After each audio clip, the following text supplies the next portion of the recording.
Welcome to Music History Monday for June 12th, 2023. I'm Bob Greenberg, and the title for today's podcast is Armando Anthony, Chick Corea. If you haven't already, please consider joining me on my subscription site at patreon.com/RobertGreenbergMusic, where I blog, vlog, podcast, pontificate, review, and bloviate 4 to 6 times a week. We mark the birth on June 12, 1941, 82 years ago today, of the pianist and composer Armando Anthony, Chick Corea, in Chelsea, Massachusetts. He died of cancer after a brief illness on February 9, 2021, at his home just outside of Tampa Bay, Florida, at the age of 79. Chick Corea's spectacularly varied 50-plus year career as a professional musician offers an object lesson in both the necessity and futility of labels. Spectacularly varied is the operative phrase in the previous sentence. In the mid-1960s, Corea became deeply involved in Latin American music, having broken in with the Cuban bandleader and percussionist Mongo Santamaria and the Puerto Rican-American bandleader and percussionist Willie Bobo, whose real name was Willie Correa, no relation. In the late 1960s and early 1970s, Corea played with the Miles Davis Band. He played piano on 7 of Davis's albums, including the classic Bitches Brew album of 1969. As such, the Chick-Meister was a full participant in Davis's electrified experiment in fusion, in synthesizing jazz and rock and roll. In 1970 and 71, Corea led his own avant-garde free jazz band called Circle.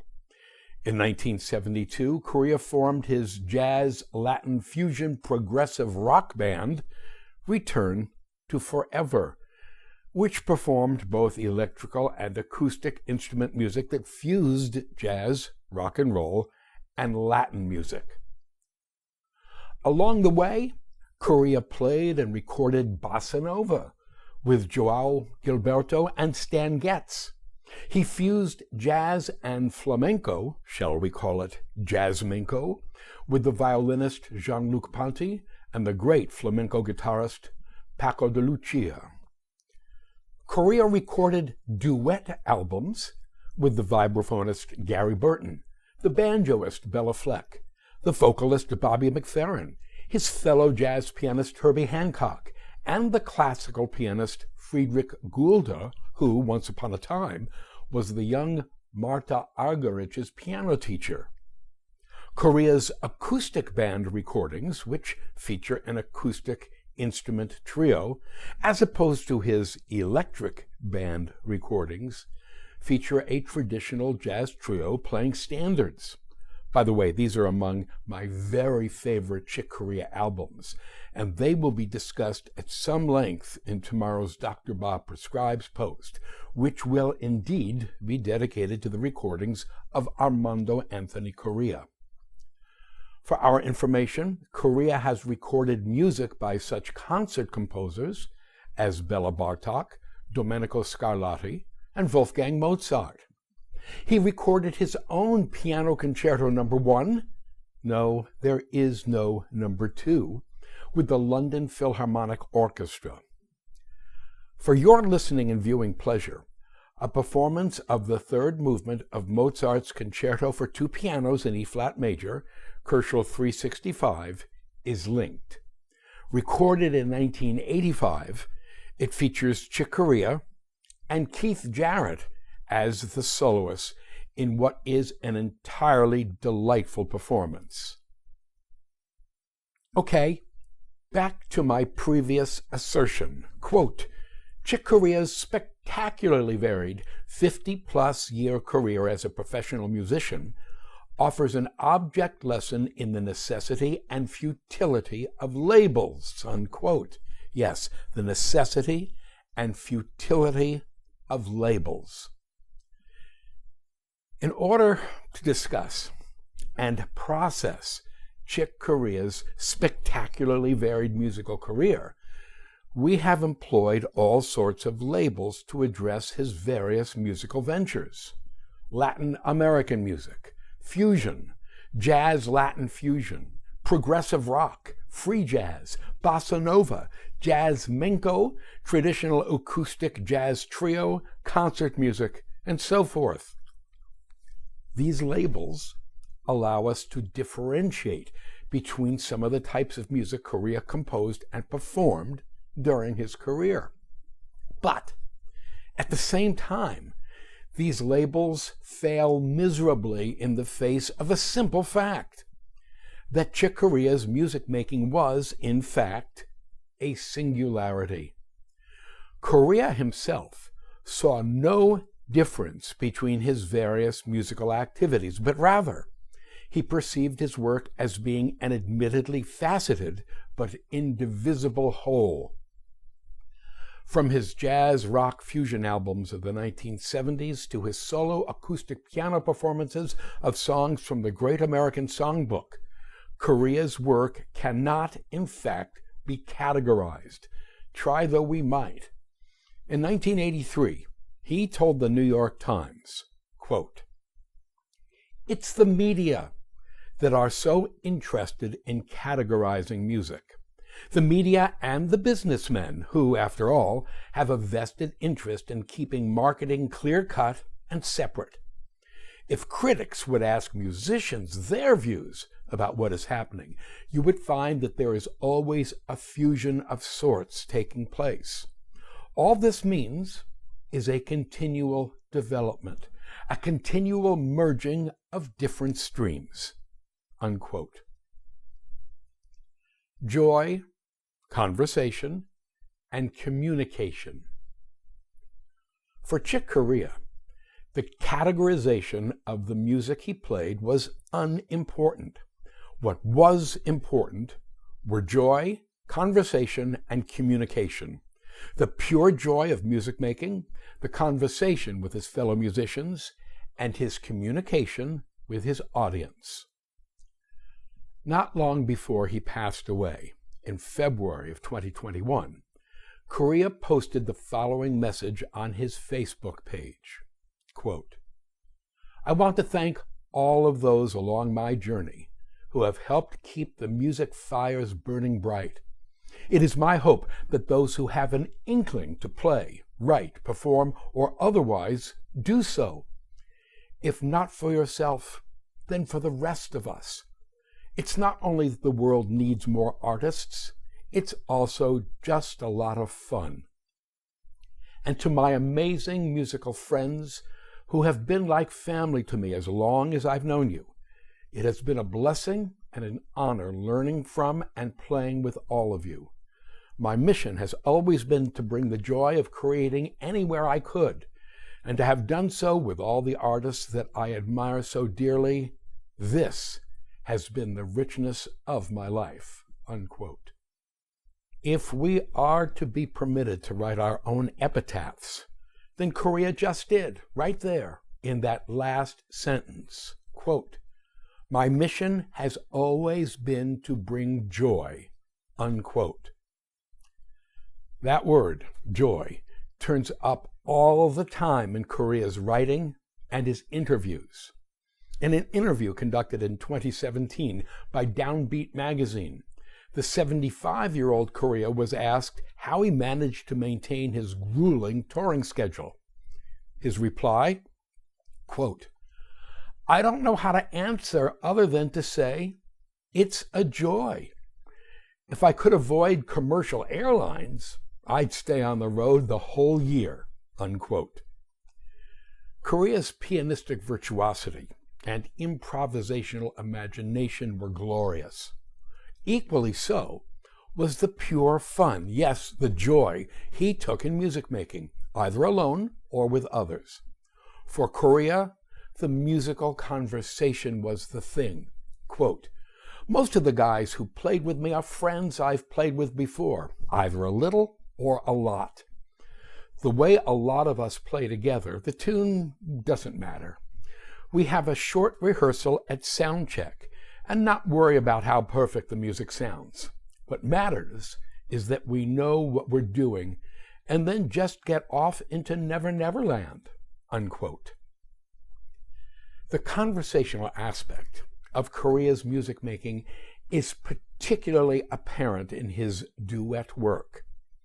In my Dr. Bob Prescribes post of February 12, 2019, I recommended just such a duet album, one between Correa and the virtuoso banjo player Bela Fleck, born 1958, an album entitled The Enchantment on the Concord label. The album is killer. In that post, I wrote that The Enchantment was appropriately titled, as it is indeed entirely enchanting, a recording in which such distinctions as jazz, Latin, fusion, and bluegrass are in fact meaningless. For our information, The Enchantment won the 2007 Latin Grammy Award for Best Instrumental Album, which is nice but ridiculous, as it is no more identifiably Latin than it is proto-ska punk cocktail. Speaking of Grammys, Correa's almost 90 albums have been awarded 31 Grammys, a number that includes his 4 Latin Grammy Awards. Correa's 31 total Grammy Awards places him one behind the record holder, Beyoncé, who has thus far taken home 32 Grammy Awards. Tied with Correa in second place is the conductor George Solti. Next on the list is Quincy Jones, who has 28 of the things in his trophy cabinet. Brief biography. Armando Anthony Correa was born in Chelsea, Massachusetts, directly across the Mystic River from Boston, on June 12, 1941. He got his nickname from his aunt, who was wont to pinch his cheek and call him Cheeky. Gratefully, Cheeky morphed into the rather more useful Chick. Correa was of Southern Italian descent. His father, also named Armando, was born to a family that had come from the town of Albi in the Italian region of Calabria, the toe of the Italian boot. His mother Anna, born Zaccone, was likewise of Southern Italian descent. Chick's father, Armando, was a professional musician. Correa remembered, quote, "My dad was a trumpet player and had a dance swing band around the Boston area. He used to do radio shows and dances and weddings and that kind of thing. It was a pretty hot little band. It was jazzy," unquote. It was jazzy. Oh my goodness. Rarely will a throwaway line have so much freaking meaning. Because when Armando J. Correa began giving his son Armando A. Correa piano lessons at the age of 4, it was the jazz that surrounded the boy that worked its way into his fingers and soul. Chick's first formal piano teacher was a Boston-born concert pianist named Salvatore Sulo, who had studied first in Italy and then in France with the famed French-Swiss pianist Alfred Cortot. Sulo then returned to his native Boston, which became his base of operations for his concert and teaching career. Initially, Sulo was just as unimpressed with Correa's passion for jazz as Correa was with the Bach, Beethoven, and Chopin Sulo foisted on him. But they did indeed warm to each other. Correa remembered, quote, "Sulo was an older Italian guy who would play piano concertos with the Boston Pops in the summer. By the way, we'd observe that for an 8-year-old child, an older guy can mean anyone over 16. When I would go to a lesson, he would demonstrate the piece to me, and I would get enthralled by watching his fingers and how easily they moved on the keyboard. I remember enjoying watching him play. He had a lot of fun when he played. He was a good example for me because he got a beautiful sound and played it without a lot of effort, very gracefully, and that was an image that I aspired to." Unquote. Along with providing the backbone for Correa's pianistic technique and exposing him to the standard concert repertoire, Sulo sparked Correa's interest in music composition as well. What it all eventually meant for Chick Corea was versatility. His training complete, he could play pretty much any sort of music, and he could play jazz in any sort of style. According to Corea's longtime friend and collaborator, the vibraphonist Gary Burton, born 1943, quote, "His versatility is second to none when it comes to the jazz world. He played in so many styles and settings and collaborations." Unquote. Burton's statement is one that brings us a full circle, as we began this post by discussing the many labels that have been pinned onto Corea's music in an attempt to categorize it. But as we've already established, Correa himself saw no reason to categorize his work, which he perceived as being an indivisible whole. The issue is versatility. Chick Corea could play the piano and compose for the piano in almost any conceivable style, but with a musical result that was always identifiably Chick Corea. Tomorrow, when we return with Dr. Bob Prescribes, it will be with 5 of my favorite Chick Corea albums, chosen to display the extraordinary versatility that was the hallmark of his musical career. Thank you. To sample and download one or all of my many courses on subjects musical produced by the Great Courses/The Teaching Company, please visit my website at robertgreenbergmusic.com.